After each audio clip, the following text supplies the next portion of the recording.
Hey everybody, how's it going? Happy holidays to everyone. Hope that you enjoy this entire season that goes along. It's the season to be busy, season to get things done. It's the season for family to get together and have a good time. So as always, Jesus is the reason. That's why we do this. Welcome to our special holiday show. We hope that you have a great time tonight. We have three amazing storytellers. Elder Vicky Slaughter, who is absolutely tremendous. We have absolutely Elder Mary Grant, who does some really great stuff. She's a nickname, Sojourner Truth. She doesn't know that, but she's trying to get away from that. And then we got Brother James Graham. Oh, this brother, I don't know what to tell you. So he part of the feathers, so you know he gonna bring up some stuff too today. Sit back, relax. We'll be right back. DJ, where's my music?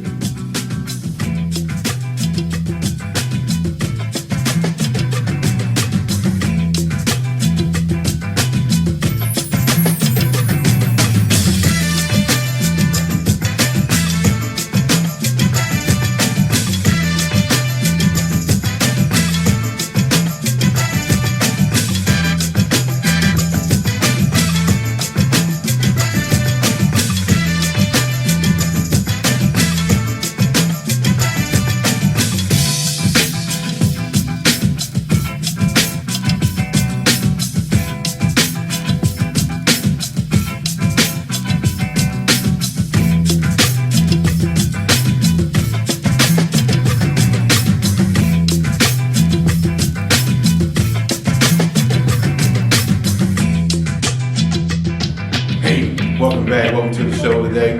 The holiday season special of 4th Friday, Detroit Black Storytellers of America. I tell you, we have a show tonight that's going to be absolutely amazing.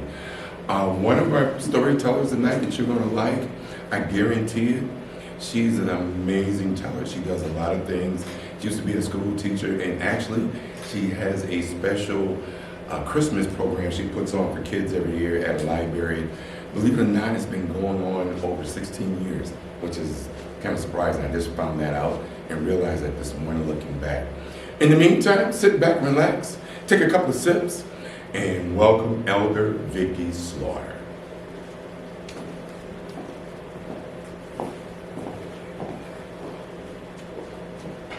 Hello everyone, I'm Lady Vicky Slaughter, the storyteller. Today I'm going to share with you a Christmas story.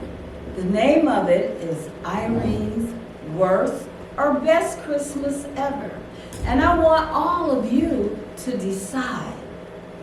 I'm going to tell the story as if I am little Irene. And parents that are listening, take note. Use some of the information that's being given to teach the lessons for Christmas.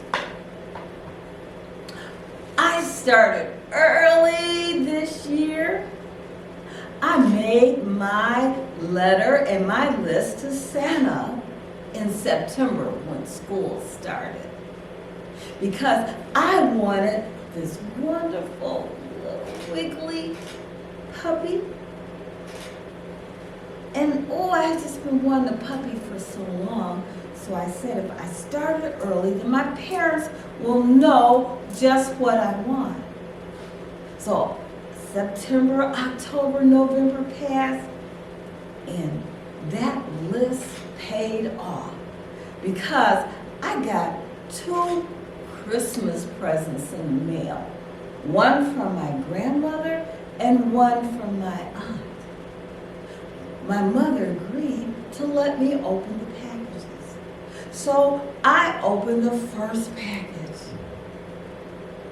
And it was a purple scarf. I mean, a long, endless purple scarf. And I want to tell you, don't tell anybody. I hate purple! So anyway, I still had another gift. I put that aside and I opened up the second gift. And in it had big purple hippos. Who wants a pair of pajamas with big purple hippos on it? So what if hippos mean peace and love? Well, anyway, the month went on by, and about a week or so before Christmas, we decided to do our Christmas cookies. So my mother made butter cookies and sugar cookies and lemon drop cookies, and we made all different shapes. We made bells, we made Rudolphs, we made snowflakes, we had Christmas trees. Try to think of all the symbols that we might use at Christmas time to make cookies out of. Well, anyway, that day that we were making cookies, my mother said I was too little to roll them out and cut them up, but she let me put the sprinkles on them. So I saved all the red sprinkles for the reindeer, for Rudolph. And so I put all the red sprinkles on his nose, and I put them on the pan. And my mother said, well, it's time, Irene, for you to take your nap. And when you get up, the cookies will be baked and cool. And so then you'll be able, to have them. So my mother put me to bed for my nap. Oh, and I slept a good long time. But you know what happened? When I got up, my brother with his big football friends came in and ate all of those Rudolphs with those red noses. I was really kind of upset. But then my father took us out to cut a Christmas tree. And we picked the most perfect, beautiful, tall tree, and we brought it home. And he put it in the stand, and we started to decorate it. But I decided I wanted to put the star on top. Well, I climbed up the tree, and I was just about had that star on the top, and my father says, Irene, get down from there before you break your necks. Every time I want to do something, I want to know, why does he always have to say, Irene, get down before you break your necks. Irene, don't do that before you break your necks. Well, he only let me put the decorations around the very bottom. And he let my brother get the ladder, and he said, safely walk up to the top and put the star on. Well, that was okay. So then it was time for us to go out Christmas caroling in the neighborhood. Well, it had snowed quite a bit. And my mother put this scarf around my neck, and she wrapped it around and around and, around forever. And we went out. And we sang joy to the world and silent night, going from neighbor's house to neighbor's house. It was really good. And then we had hot chocolate at one of the neighbor's homes. But on the way back, someone stepped on that scarf and made me fall, and I fell into a snowdrift, and I still got all that snow down my neck. Well, then it came time, it was Christmas Eve, for the Christmas pageant. I wanted to be Mary, but they wouldn't let me be Mary. They made me a lamb instead. So my mother made me this fuzzy white lamb suit, and then she put a purple bow in my hair. What color do I hate? Shh, I hate purple. Anyway, we went to the pageant, and my friend's baby brother played Jesus, and two other of my classmates, one played Joseph, the other one played Mary, and then the choir was off to the side singing joy to the world. Well, anyway, all of a sudden,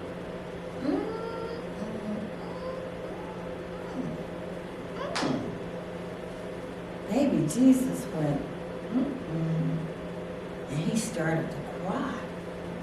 And when he started to cry, Mary forgot her lies. Joseph's robe fell open and he tripped and fell on the floor. And the choir that was supposed to have been singing softly, they forgot to sing also. Well, I said, I had better say my part before this play is a total flop. Well, I said my part, and my part was bad! And it shocked everyone. Baby Jesus stopped crying. Mary suddenly remembered her lines. Joseph got up and tied his robe up, and the choir sang, "Joy to the world." And that night, when I went home, everything was fine. My mother put me on my pajamas with a big purple hippos on it. And she read me a story and we said my prayers. And we thank God for his gift to us of baby Jesus. Thank you. My next story takes place when I was just a little girl. One of the things that we did in Detroit was at Thanksgiving, we got dressed and we took the bus downtown and we stood in front of Hudson's on Woodward and we watched a parade. Well, that day my mom put me on my new red snowsuit. I had a little jacket, a cap, a hat with a brim and a little bow on the side, and it had leggings to it and my white boots, and we took the bus. Well, when we got down, my mother bought me a beautiful balloon, and the parade was just wonderful. And then the fire department came with their sirens, and there were firemen on it, and then you could see they were announcing Santa Claus approach, and you could see Santa coming, and I got so excited that I lost my balloon. Well, just as the firemen came back, one of the firemen caught the balloon, and then he got off the fire truck as it continued on down the street, and he wanted to know whose balloon it was. So my mother said, "That's my little girl's balloon. Do you mind her having it back?" So I got my balloon. And then Santa came and I was just so happy. Then we went upstairs in Hudson's, and then there were two lines. There was a line for a chocolate Santa and a vanilla Santa. So we got in line for the chocolate Santa, and it was so beautiful up there. There were all the little elves in Santa's workshop, and we got in the line, and Santa asked me what did I want, and I told him I wanted an easy bake oven. So the rest of the month went by, and Christmas went by. And in those days, the African Americans, there wasn't a lot of places for us to live. So what we did is that we boarded with different families. And so in the house that we stayed in, it seemed like we only could stay on field. We must have moved on field 3 or 4 times. But this house was on field.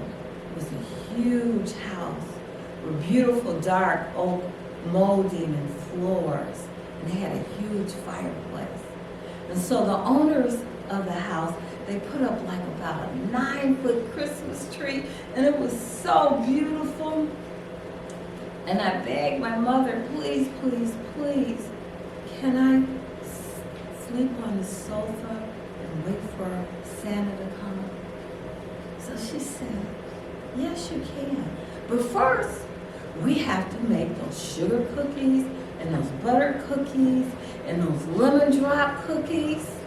And so we went in the kitchen and we made cookies. And when we were finished, she lifted me up to the mantle and we put cookies on the mantle for Santa with a big tall glass of cold milk. And she put me to bed and I went to sleep. And I didn't really mean to go to sleep, but the lights on the trees just all kind of melted together. And I went to sleep. And when I woke up, there was my easy bake oven. And so I opened it up, and my mother, we went in the kitchen, she plugged it in, and I made a cake. We had cake mixes, we had little pans. Oh, it was so much fun. Well, that was the last Christmas that I spent with my mother for a while, because she sent me to live with my grandparents. And how she did it, she says, oh, my parents worked long hours. And my father worked afternoons. And my mother really, she was a beautician and she worked afternoons too. So what happened is she said, would you like to go on vacation and stay with your grandparents? I said, yeah, I'd like to go spend the summer with them. But when September came, she says, oh, would you like to just stay a little while longer? So I did. But then it got to be Christmas. I was having so much fun. I milked the cows. I gathered eggs from under the chickens when they laid their eggs. It was just fantastic. But then I remembered what happened to the Thanksgiving parade that I always went to. And it was like Christmas Eve, and we didn't even have a tree up. Well, I had watched some of those kids at Macy's fall down and scream and kick, well, at Hudson's, to get what they wanted. So I fell to the floor and I kicked and I screamed and I held my breath. But I kept one eye open because I know that razor strap was up on the wall. So it didn't work. So my grandfather picked me up and he says, why don't you go spend the night with your aunts? So I went up the hill and I did. And the next morning he came and he had an axe. He said, well, we're going to cut a Christmas tree. And he let me pick the tree out. And we brought the tree back to the house. Then we popped corn and we threaded the freshly popped corn on around the tree. Then he brought a little box out and it had a star in it.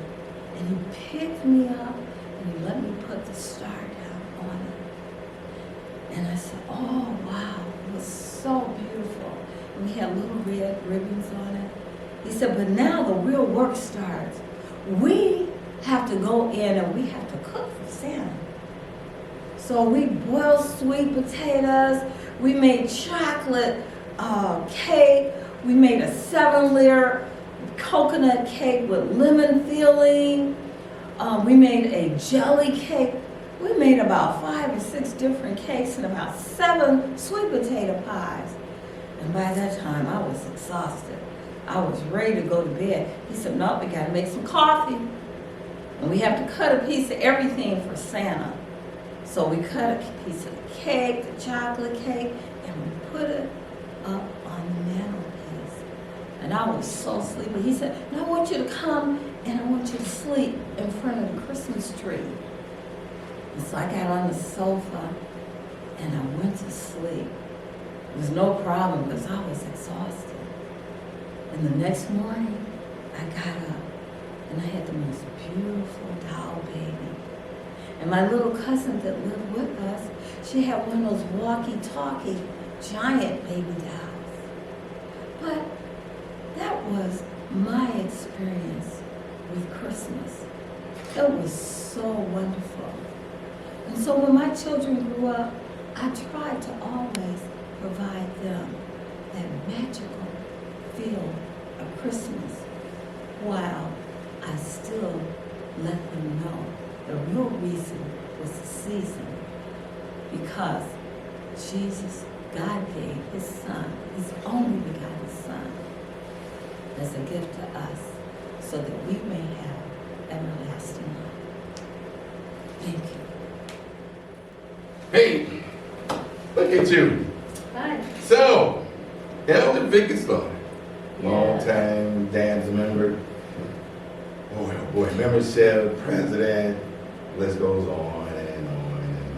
How's it going? It's going great. Good. Great. So what you been doing? Traveling.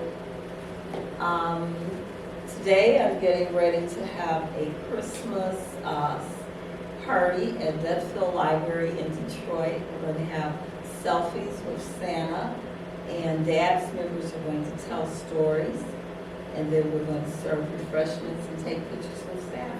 I just realized that we've been doing that over 16 years. Well, really, it's been almost 25, because we started Yeah. about 1998. Right, because I saw some pictures come up, in your thing, and it came up past, and I said 16 years ago, and they said, well, we've been doing it a little longer than that. Yes. And then I had to thumb through a little further and went back as far as, first one back was 2012, the first time I went back. But I was like, well, we've been doing this for a minute. It's come a long way, too. Yes, it has. It's come a long way. You know, Yes. some We get a trouble. lot of support from the library. Yes. Yes. It's wonderful. They decorate the library. It's just wonderful. They have a book Christmas tree that I've never seen. It's made all from books. And it's very tall, about 5 feet high, and decorated like a tree. There you go. All right. Tell me, how's storytelling going? How you been? It's been very busy. Very What busy. you been doing? I've been doing a lot of volunteers. I told stories last night at the Tuskegee Airmen's party. I've been telling at senior places, telling to my grandchildren, telling at my sorority. I've been very busy. Your grandkids, I know they've been growing up with some future storytellers maybe somewhere in there. Well, my daughter recently joined the National Association of Black Storytellers, and she's been a DABS member for about 4 years now. And she and the libraries in different places contact her now. She lives out of state in Arkansas, and they do contact her to tell stories. I think she calls herself a story traveling artist. There you go. I like that. She's been longer than that because I remember her back in 2017, actually. So she's been a member for a minute though. I'm trying to figure out how to do something remotely with her so she can do something show-wise. Just gotta figure that out. Oh, she says just tell her, and Yeah. she videotape herself and send I'm it to her. trying to put that together. I'm trying to do something where she can do it live too. So it's kind of coming. I'll get to it. So I get to it. Somewhere. If this program just takes up all your time. So my grandchildren, her children, they are, what I've done is provided them a lot of books through the years. Didn't do so good with the first two. She has 4, but the second 2, I was able to provide all these books. When we got into the program that the National Library has, 1,000 books before kindergarten, and people, it works. The 4-year-old, I didn't know it, he could read. No one had taught him to read. Oh, because And of he that? understands. Oh, because of this program? Yes. Wow. That's 1,000 books before kindergarten. That's right. That's awesome. Doing a lot of stuff, kiddo. Check you Yes. out. All right. Tell everybody how to get a hold of you. You may reach me at ms.vickyslaughter@gmail.com. ms.vickyslaughter@gmail.com. And I'll be happy to come and share some stories with you A lot of my stories are based upon the 3 years that I spent in the South with my grandparents. We really developed who we are, I think, by the time we were 10 years old. And they brought me up in the church to volunteer, to love others, and just to enjoy life. Treat other people the way that you would like to be treated. So my grandparents, Eula and Herschel Gray, that have gone on to glory, thank you very much. There you go. All right. Okay, come on, get down before you break your neck. Next. Hey, be right back. Give a hip for Vicky Slaughter, right? We'll be right back after this message. Stay tuned for more. Bye. Are you looking for an editor to bring your digital materials to the next level? Well, look no further than Jazzed Out Productions. As the editor of DABS' Fourth Friday Story Hour and DABS Promotional Commercial, yes, you heard that right. They specialize in commercials, slideshows, long-form and short-form videos, and so much more. And I'll tell you one thing about Jazzed Out. They will work with you to ensure that your vision is achieved and the end result is exactly what you want and what you need. So, if you love the quality of DABS production projects, send a contact email to jazzedoutproductions@gmail.com or visit their booking site displayed on the screen to schedule a consultation for your next project. Hey, welcome back. We hope that you like what you saw just a second ago. Do check it out. I guarantee you it's a great product and great material. But here we go with another storyteller that you'll definitely like. Her nickname is Sajura the Truth. Little does she know that's her signature person that she does all the time. So she's not going to do it today, I don't think, but we'll see. But that's how she is. She's also a past president for us, just like Elder Vicky Slaughter's been a president, that kind of deal. But I guarantee you'll like what she has. Give it up for Elder Mary Grant. Jambo, everyone. That's Swahili for hello. Yes, I am Mary J. Grant. My African name is Nkinja. Well, I'm going to tell you a story, a Kwanzaa story. You know, Kwanzaa is a celebration of African Americans during December the 26th till January 1st. A Kwanzaa story by Angela Chef Madera. There was an old man in a village in Ghana. He had 7 sons. Yes, 7 sons. And they were handsome sons. They had color of a mahogany, the finest mahogany. And they had limbs, strong limbs, as like a warrior's spear. But there was one disappointment. The father was disappointed because they quarreled all day. From the time the sun came up in the morning until it settled at night. Oh, they quarreled about this. Oh, it's hot in here. It's just hot. It's hot. And I'm sweating. And there's a breeze coming, the other son said. And then in the afternoon, they quarreled about the rows of beans that they were planting. They were planting, and this row is too long, this row is too short. Let's go home. And in the evening, they continued to argue about the weather and how it was hot, and they were ready to go home. And when they went home, Father prepared dinner. He made some fufu and stew, and they began to eat. Oh, I got too much, one brother said. And then the other one said, I didn't get enough. And then the oldest brother reached in and got his meat and said, and the youngest one said, wait a minute, you so greedy? Well, later on that night, father died. The chief came in, he said, "Stop. Your father has left each one of you an inheritance, but you cannot argue. You cannot fuss and fight.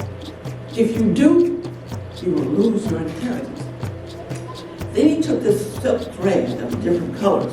He took red and blue, yellow and orange and green, black and white. And he took the thread and handed it to him. And he said, "This thread must be turned into gold." They looked at each other, and then they sat down, and they began to think. They began to think because they had to turn the silk thread into gold.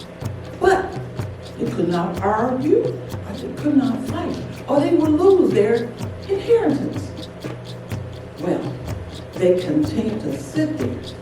You have never heard of that quiet in that small home because they argued all day long, but it was quiet now. Well, they took the thread and shook it. There's no gold nuggets in this thread. Then they said, "Well, maybe we can make a cloth." So that's what they did. They began to make this loom. They took some wood and made a loom. The younger ones held onto the wood while the other ones made the loom. And then they began to weave. They began to weave this cloth. They weaved the cloth until they made a beautiful cloth. And then they took the cloth and separated it, put the cloth in a basket, put it on the head, and then they went walking down the road, getting ready to go to the market because they wanted to sell this cloth. Cloth for sale. When they got to the market, they said, "Cloth for sale, cloth for sale." Yeah. And then the villagers, they surrounded them. "Ooh, that's some beautiful cloth."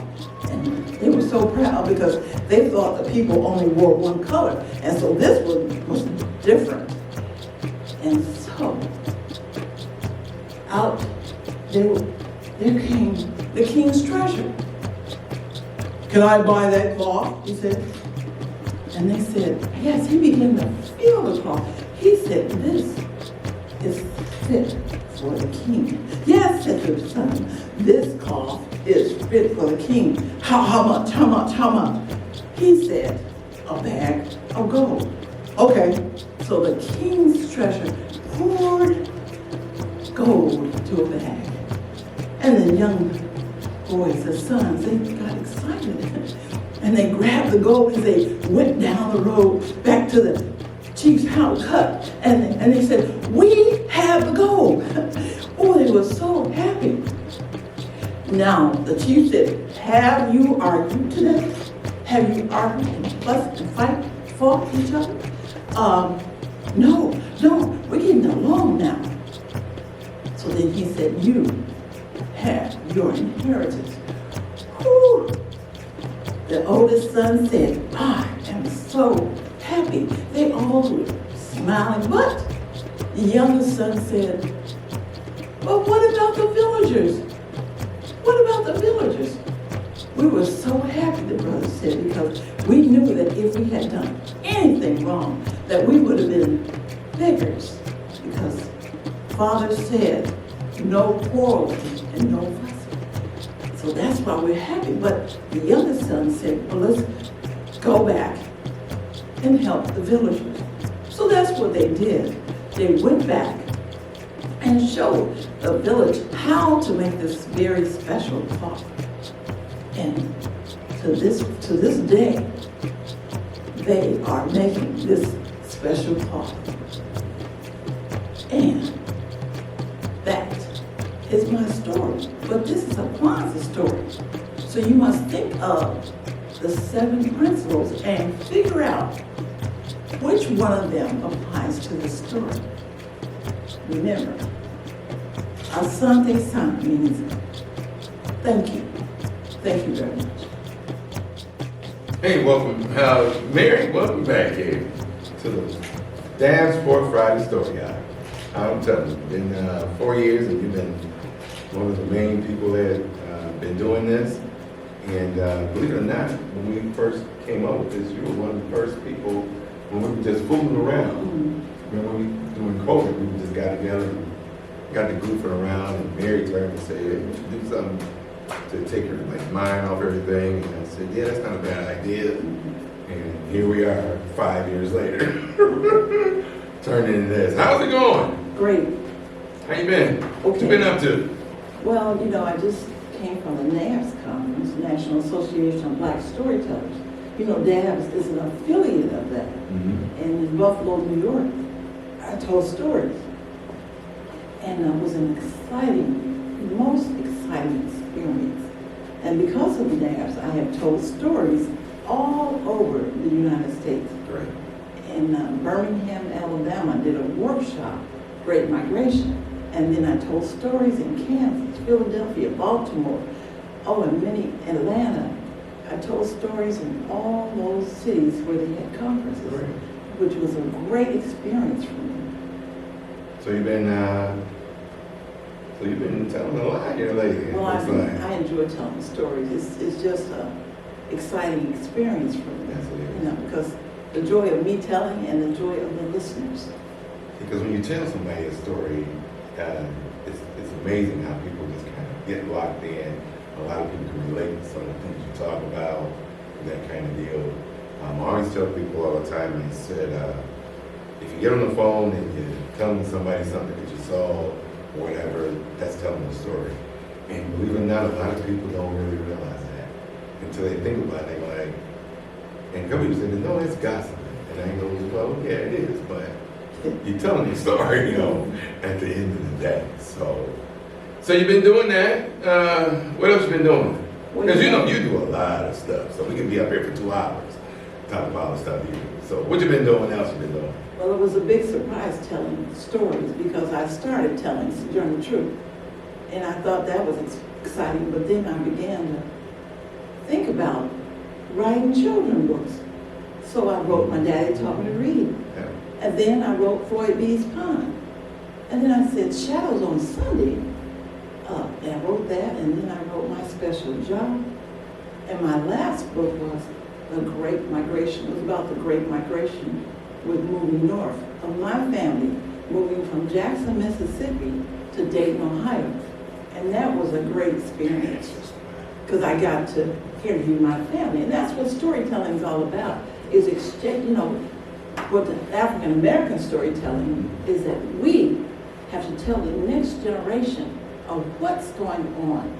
And that's what my Moving North book is about the Great Migration and sharing with my family members, because it's important that you pass on your information of you growing up and the experiences that you had.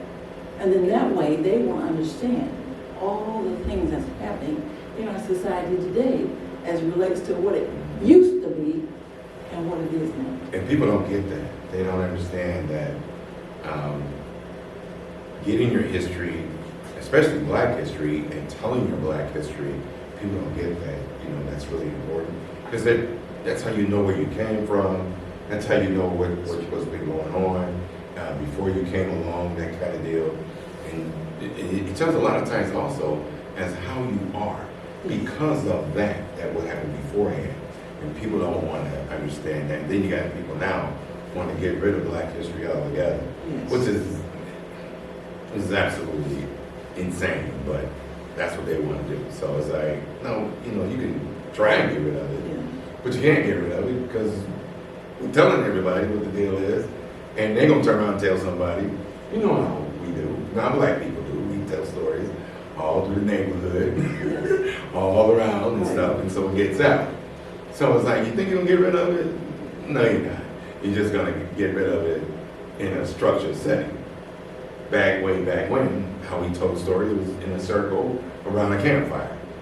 It's not like we can't go back to that. And I just get a kick out of that when they say, oh, we're going to get rid of Black history, and, this, that, and other. That's a little hard to do, people, that kind of thing. So, that sort of stuff. So it's good that you're doing that. So tell everybody how to get a hold of you. Well, you can, my website is storiesbymjgrant.com, or just look me up on YouTube, Mary J. Grant, and you'll see how to contact me. And I'm looking forward to being contacted because I love telling stories. Yes. I do workshops. I'm teaching artists and visit schools and libraries, museums, any place where a story can be shared. That's where I go. Yep, that's what's up. That's how we do. So come on, get down before you break your neck.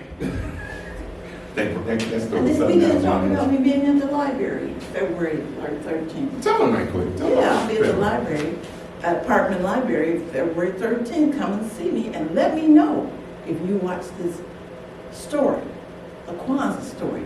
That's here in Detroit. So Yes, if you're in Detroit area, they have to come in that kind of deal. Give it up for Mary J. Grant, aka Sojourner Truth. Stay tuned. We'll be right back after this message.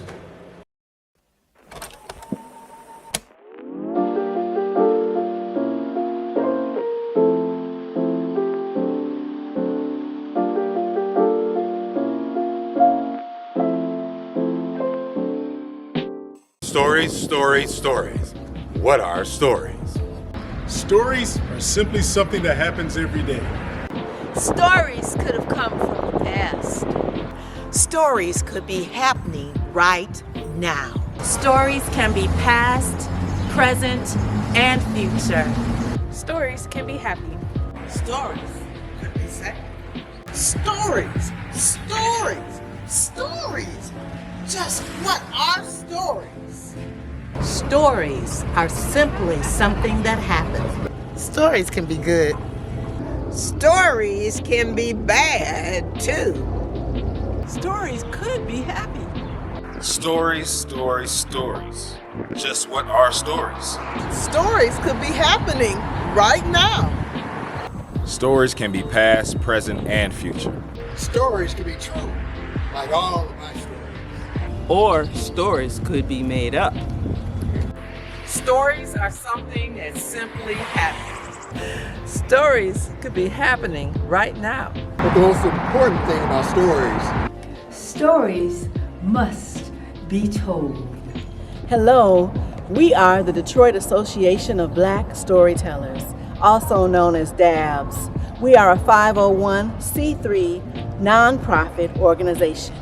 We offer many services, including storytelling, workshops, group facilitation. We host events. We perform at churches, schools, senior centers, and senior living facilities, birthday parties, family reunions, and even business conferences. We tell stories for all ages. Whether your event is large or small, we can accommodate it all. Contact us today to discuss how we can help make your event memorable. Call us at 313-442-3227 or visit our website, DetroitStorytellers.com. If you'd like to see us in action, check out our YouTube channel, Detroit Association of Black Storytellers. And remember, just a little dabs will make your event spectacular. But the most important thing about Stories must be told.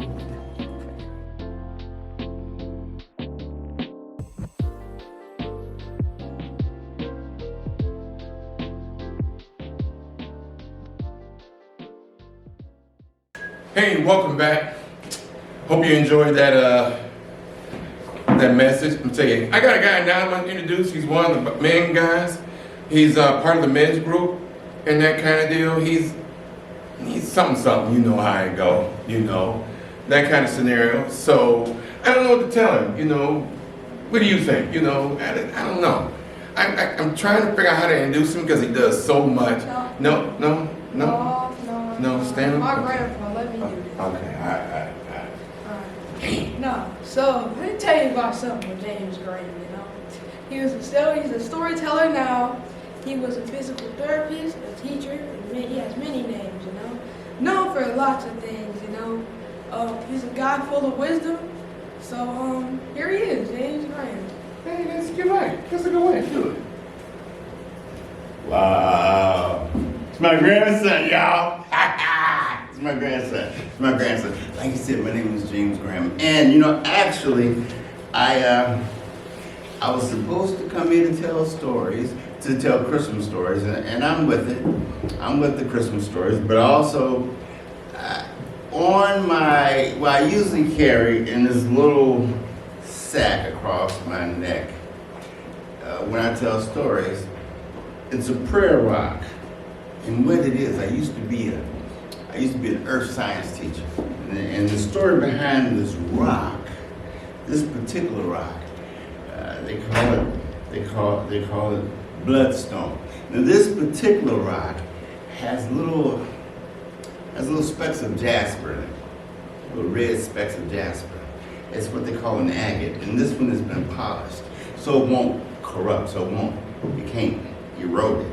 The thing about it, with these little specks of jasper, this is an African bloodstone. When they found this rock, a lot of people called it bloodstone because they said the little red specks are Jesus' blood when he hit the ground.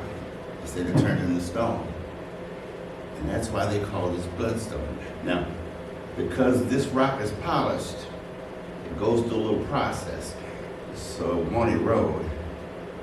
I carry this because I prayed for each of my grandchildren, including Smokey, the one that just came up here, holding rocks, bloodstone, and I carry it kind of close to my heart. And just like this stone has been a little process with it, so it won't erode, each one of my grandchildren are now prayed for. And those prayers go straight to where they're supposed to be, and they can't be lost. I usually try to keep the stone close to my heart as I tell stories. As well, let me get back to this Christmas story thing. And I've got to be a little honest with you. I'm feeling some kind of way today because actually, as we tell stories, my mother-in-law is back at the home. She's in hospice care, and they say she could go any day now. As we think about the older generations making their exits, and then we appreciate the younger generation, the grandchildren, and we have the stories in between that connects them all. I'm stuck there. The reason why this is so, impactful for me today, the first story I'm going to tell, I got from one of my patients. Her name was Mary Haskins. You see, as a physical therapist, home care, I contracted one time for Angel Hospice. And that's where I got Mrs. Haskins. Now, Mrs. Haskins had multiple myeloma, which is a type of cancer that one of my favorite storytellers passed away from. Now, with the multiple myeloma, it's very easy to break bones, so we couldn't do a whole lot of exercise. But we did what we did to kind of bide the time, because there were some periods where Mrs. Haskins was left alone, and we would just kind of stretch the time out to wait till someone else got there. So we would exercise, and we would rest, and we would tell stories. I told her stories, and that's how I got a lot of storytelling practice, because a lot of my patients couldn't get up and walk away. And she told me stories. Now, this is one of the stories that she told me. And she got this, it was a story that was written for Burl Ives. It's a story I tell a lot, but it kind of puts me in the mode for Christmas. And it's the story that I think that we all should make sure we relate to each one of our children as the Christmas season approaches. Now, the thing with Mrs. Haskins, I think it was late that year, it was just around fall. Heaven's gates opened up and gave Miss Haskins her call, but she left something with me. It was etched in deep, just like stone. It was something that let me know that a person's not dead until all the souls that they've touched are gone. What I'm trying to say what I want to make clear for all to see was what she left was a part of her that will always be a part of me. It was the Christmas story. The Christmas story, it's a glorious story. It's a story of wonder and joy. It was a story of God who gave his son to save every man, woman, girl, and boy.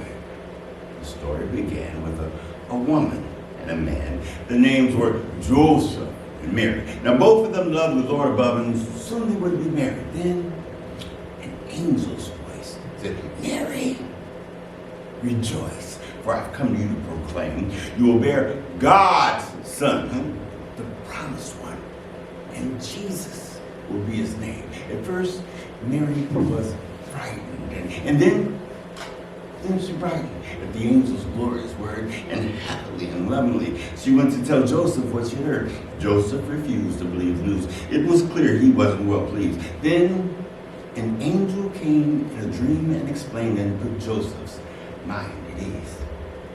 Then came a decree throughout all of Galilee from Caesar, the ruler in Rome. The order directed that a tax be collected in the town each person called home. Now, as the story is told, the weather was cold outside, the winter winds blew, the journey was long, and Mary, not strong for the baby.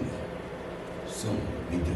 It was necessary that Joseph and Mary follow Caesar's command, but did they know on that road long ago, God had set out to save man?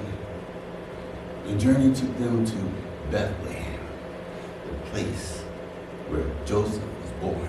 They looked on the way for a place they could stay, for Mary was cold and worn. There are no beds, the innkeeper said, and there's nothing I can suggest. But Joseph frowned. My wife must lie down. We've traveled far, and she needs to rest. Joseph's words caused the innkeeper to pause, and he looked at the dusty stranger. A baby? You say, well, perhaps she can stay with the animals down in the manger. It's the best I can do, he said, taking them to the place where the manger was located. And Mary was able to lie in the stable, and Joseph and Mary waited. Midnight, star bright, Bethlehem was going to sleep, for God will bring his son, our King, to earth with cattle and sheep. Midnight, star bright, Bethlehem's air grows chill. The baby arrives. God, Son of the Lord! 1 month, the whole world stood still. While Bethlehem slept on the hills, shepherds kept watch over their sheep nearby. Then the night grew bright, the glorious light, and an angel appeared in the sky. I bring you glorious news. And the angel told of the birth of a Savior, of a King, of a man who will bring salvation and peace to earth. The shepherds fell on their knees and they said, tell us, please, where can we worship him? He has in a bed. The angel said, he's in a manger in Bethlehem. As the shepherds drew near, more angels appeared, and the night air fairly glistened, and the lonely hills rang with the songs that they sang. And the breathless shepherds listened. Then the shepherds turned with what they had learned, and down the hillside they ran, and they said worshipfully, we must see God's Son born as a man. In the manger in town, the shepherds found the place where the baby lay. And the only sound for miles around was the animals' soft serenade. And then the shepherds told Joseph and Mary of the extraordinary sight that they had seen, of the heavenly throng and of the angel's song. And Mary looked so very serene. And with loving praise, the shepherds gazed at the baby who lay there and smiled, and slowly they knelt by the manger and felt the love from that special child.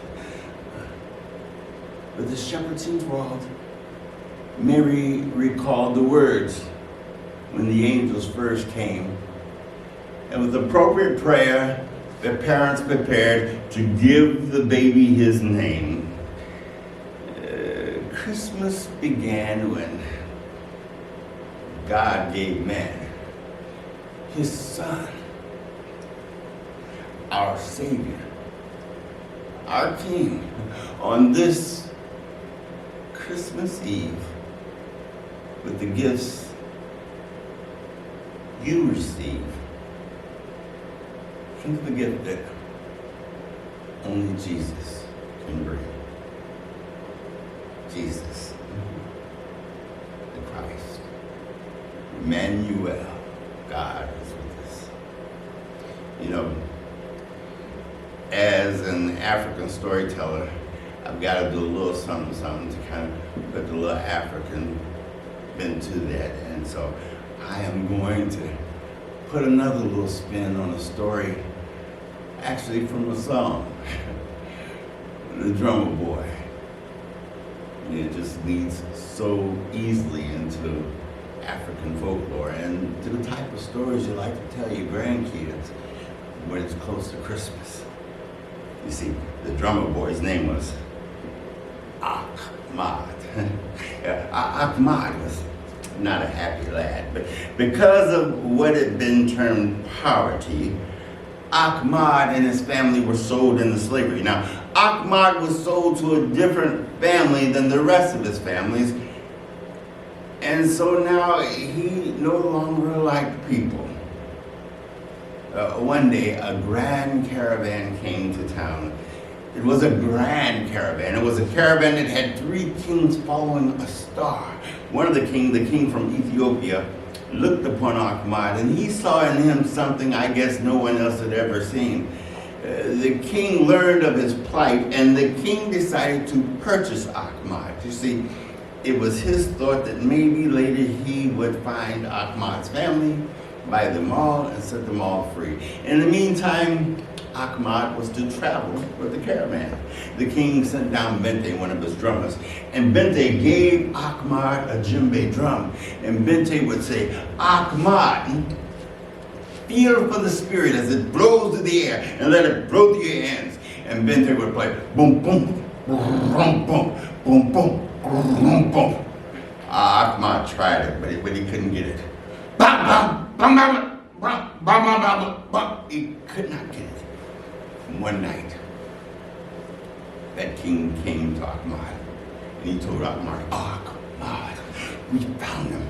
We found the Savior. We found the king. Come, help us lay our gifts before him. That night, under the light of a beautiful star, Ahmad assisted the kings in laying gifts of gold and frankincense and myrrh at the foot of a manger. In the manger lay a baby. Ahmad looked upon the baby, and the spirit flowed through Ahmad like nothing he had ever felt before. Ahmad reached for his djembe, and he began to play boom boom, rumba bum bum bum bum, rumba bum bum. Oh, it was beautiful. The ox and the lamb, they kept playing. And the baby smiled. It was a smile that let Ahmad know that he and that we all are part of Papa God's family. It was a smile that changed Ahmad's life. That night, Papa God gave the whole world his son with his word so that all could hear it. That night, Papa God gave Ahmad the precious gift of the Holy Spirit. Now, this story must end just like it had a start. But through it, the storyteller urges, let that spirit into your heart. You know, when the Creator made the world, he put differences in every tree, plant, animal, and season. He did that for a purpose. For each one of us, he has his own special reason. So hear what I say next and hold it in your heart because it's true.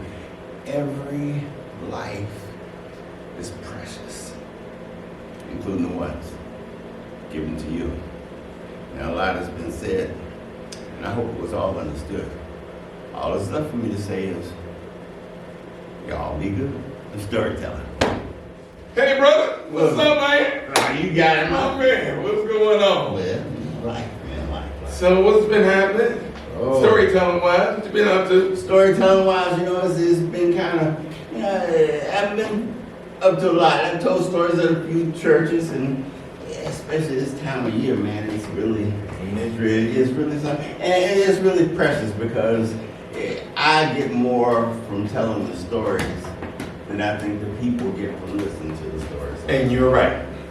We always have to tell him, this is our favorite line, that do stay on time, stay within your time frame. And then we always go, what's my line always say?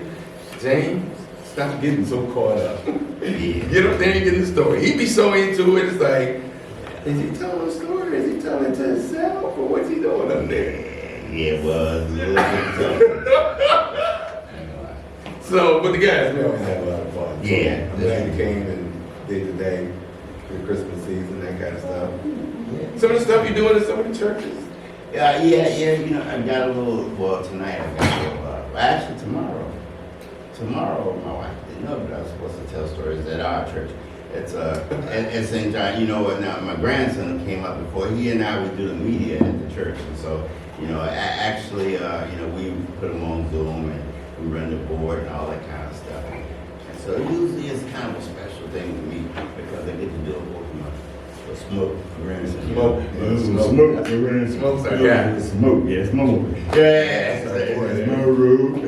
But and then this afternoon I'll be telling at another AME church. It'll be Sunday afternoon. It'll be St. Luke's. I think that's St. Luke AME. That's in the Highland Park. Yeah, you begin to run after a little bit. So, you know, I know you've been running back and forth to North Carolina. Yeah, you know, my people are there. Right. Yeah, and a lot's been happening. You know, a lot that makes me appreciate life, and it reminds me that we all should embrace this thing we got called life, and stop and live in the minute, you know, live in each moment because they're not guaranteed. The next one's not guaranteed. I know what you mean. So I get that. So we got some other stuff we're gonna be doing. I know. Yeah. Down the line. I'm trying to stand behind the camera. And these guys always, come on, gotta get in front. That kind of thing. So speaking of Smoke, come here for a minute. So this our guy. He couldn't make. Come on. He just got to stay out of the braids, and then he got. That's why he got that. We did a show in September. I told him take it out. But no. Right. In September we couldn't do. He couldn't make the show in September. So this is Smoker we've been talking about. He's our youngest. He's our protege basically. He's a guy that very talented. He's very knowledgeable in technical stuff and that kind of deal. But he's been with us for a minute now, matter of fact. Some years now, believe it or not. Yeah, you know what? You remember, I don't know if you remember, but we had a thing called Our Father Said. It was a storytelling. It was at the Hudson Center. It was one of those centers over there. You know that little thing. Anyway, so you came out and it was 2 or 3, and was gonna do the drums with me. You remember that? I see my boy. They just like, But he's done a lot. He's done a lot. This is our youngest one, so we always try to bring younger people into the fold. As you saw in September, in our show, if you haven't seen it, go back and look at it. Jazz was producing this year and the director this year for the 5th season. She's young. Monique is young, who does our graphics. And James and I are kind of the old people in the group, really. But it's good to see that he's coming along with that. So our goal is to turn it loose to them and let them do what they do, that kind of deal. So tell people how to get a hold of you. You know what, actually, look for me at jamesgrahamthestoryteller.com. jamesgrahamthestoryteller.com. Now, I'll be honest, I switched credit cards or something, and I forgot to hook it back up, so it might be off until next week, you know. But then after that, it'll be back up on the website. You know what I mean, you know what I mean. But it'll be back up, jamesgrahamthestoryteller.com. And I think it's, I forgot the YouTube channel, but it's, there's a little something in the YouTube channel. All right, you gonna take us a break? Yeah. Take us a break. Come on, take us a break. All right. So, these two, I mean, everyone here has told really good stories so far, and I guess we'll see you back after this time. So. There you go. All right, we'll be back. Stay tuned. Are you looking for an editor to bring your digital materials to the next level? Well, look no further than Jazzed Out Productions. As the editor of DABS' 4th Friday Story Hour and DABS promotional commercial, yes, you heard that right. They specialize in commercials, slideshows, long-form and short-form videos, and so much more. And I'll tell you one thing about Jazzed Out. They will work with you to ensure that your vision is achieved and the end result is exactly what you want and what you need. So, if you love the quality of DABS production projects, send a contact email to jazzedoutproductions@gmail.com or visit their booking site displayed on the screen to schedule a consultation for your next project. Hey, hope you enjoyed the show today. Good to see everybody come. Have a happy holiday. I want to thank Elder Mary Grant, the young ma'am. She said she was old today, and I told her, "You're not old." So the young Vicky Slaughter, and then Brother James Grant. We'll see you next month. We got something for you that you really like. I guarantee you'll enjoy this. So have a good holiday. We hope everybody's had fun over the last month or so, and we hope and prosperous new year that you have next year. You guys did great, you know that? Boy, y'all something else, man. I don't know what to do with y'all.